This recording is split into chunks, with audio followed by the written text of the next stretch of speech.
The Volquest 2-minute drill is brought to you by Craven Wings.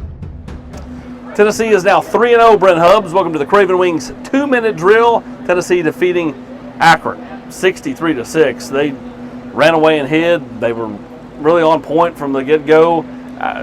Complete team domination in what was called the chippiest game of Josh Heupel's Tennessee era, and one of the chippiest games he's ever been a part of. A lot of low shots at some Tennessee players. Hendon Hooker fended them off. Cedric Tillman goes down. We'll be awaiting results probably of an MRI, I'm sure. Yeah, we'll see what happens with Tillman. I think he stayed in the locker room for the second half, but in part to do some treatment. I think the good news is it's more concern about the ankle, it appears, than a knee at this point. But again, full MRI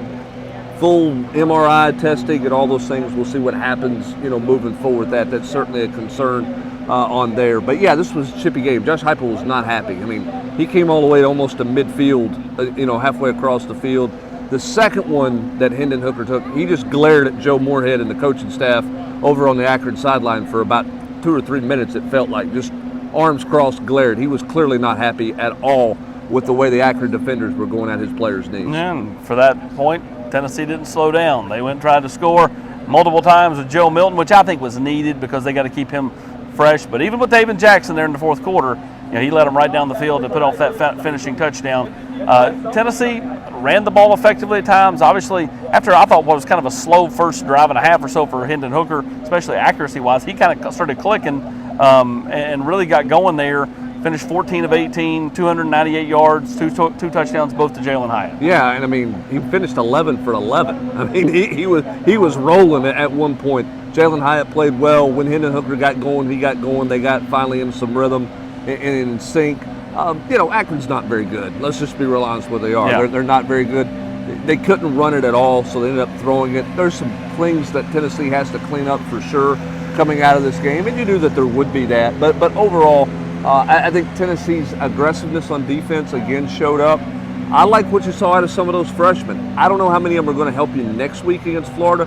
Tyree West made a play in the open field. Not many guys his size are going to make. Joshua Joseph showed up. James Pierce looked like a bull. Yeah, I mean, those guys showed up, and I think that's a positive sign moving forward for Tennessee. Again, not sure how much they help you next week. Coaches fall into that routine. But they can play. Those guys showed you. They put some stuff on tape tonight for a coach that they're going to go, the Tennessee coaches are going to go, wow, I don't know, maybe he can help us sooner rather than later.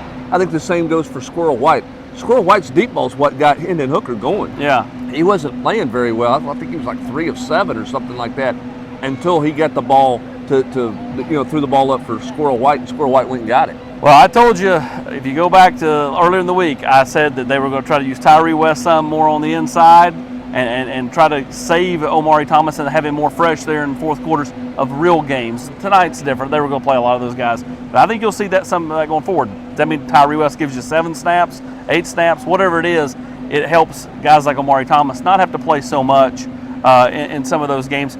Florida, they eke out a win tonight over South Florida.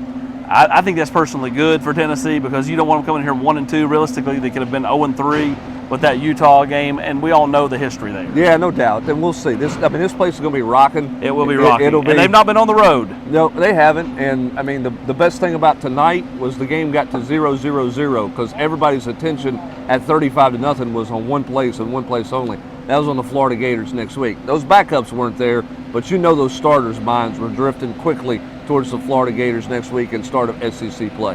He is Brent Hubbs. I'm Austin Price. Craven Wings 2-minute drill. Don't forget all those locations. Talking about Seymour, talking about Choteau, and soon to be Maryville. Kids eat free every day, which means perfect after church on a Sunday. When you're craving wings, it's got to be Craven Wings. Online at cravenwings.com.